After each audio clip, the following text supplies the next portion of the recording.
महबूब मुखे मयारू न दे मां तो सा आया सचो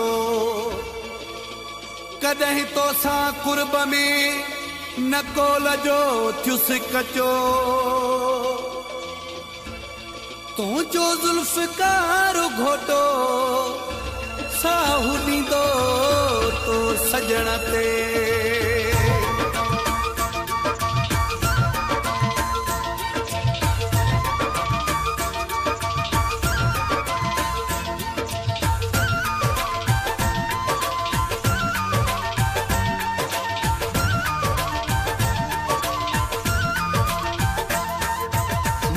साथो मयार मुंहिंजी मूंखे विसारे छॾियो थी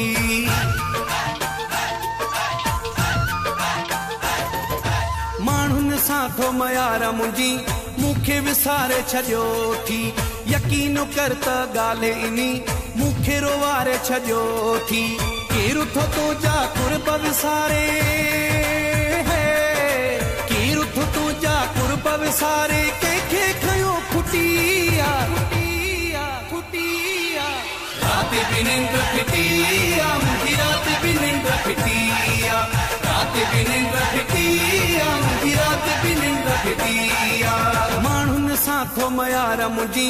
मूंखे विसारे छॾियो थी यकीन कर त ॻाल्हि इनी मूंखे रोवारे छॾियो थी केरु थो तुंहिंजा कुर्ब विसारे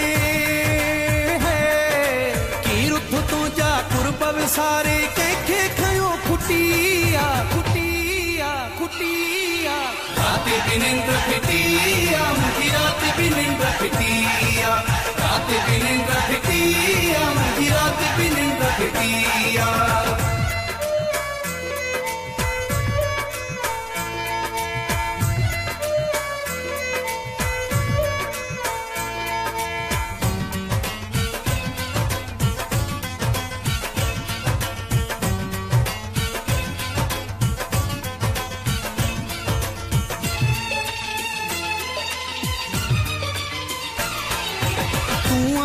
जो मुझे प्यार रखे वेंदो आहीं विसारे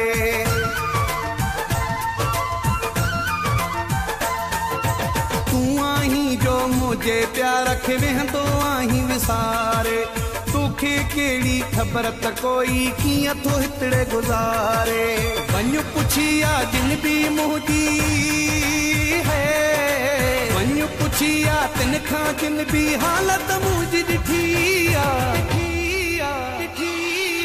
रात भी निंद फिटिया मुझी रात भी निंद फिटिया रात भी निंद फिटिया मुझी रात भी निंद फिटिया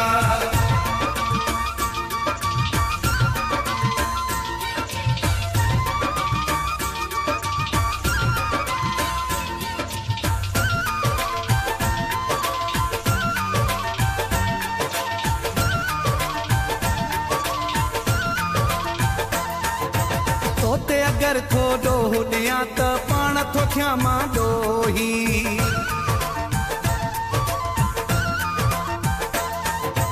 तोते अगर थो ॾोह ॾियां त पाण थो थियां मां ॾोही हाल तुंहिंजे ते सोचे संग दिलि पवंदो आहियां रोई शाबस थियो बेक़दुरा है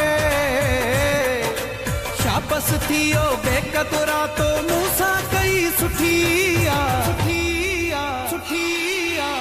रात भी निंद फिटिया मुझी रात भी निंद फिटिया रात भी निंद फिटिया मुझी रात भी निंद फिटिया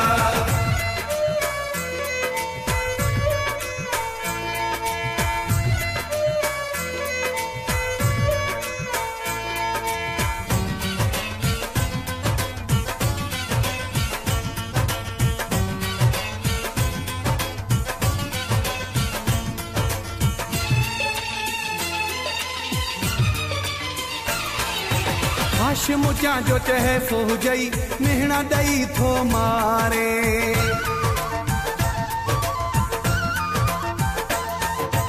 हाशिम जा जो चहे फौजई मेहना दई थो मारी जेका कंहिंखे समझी सघे न अहिड़ी दिल थो धारी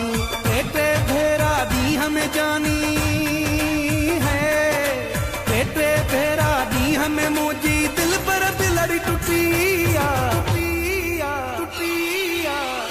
भी नींद फिटी, आम की रात भी नींद फिटी।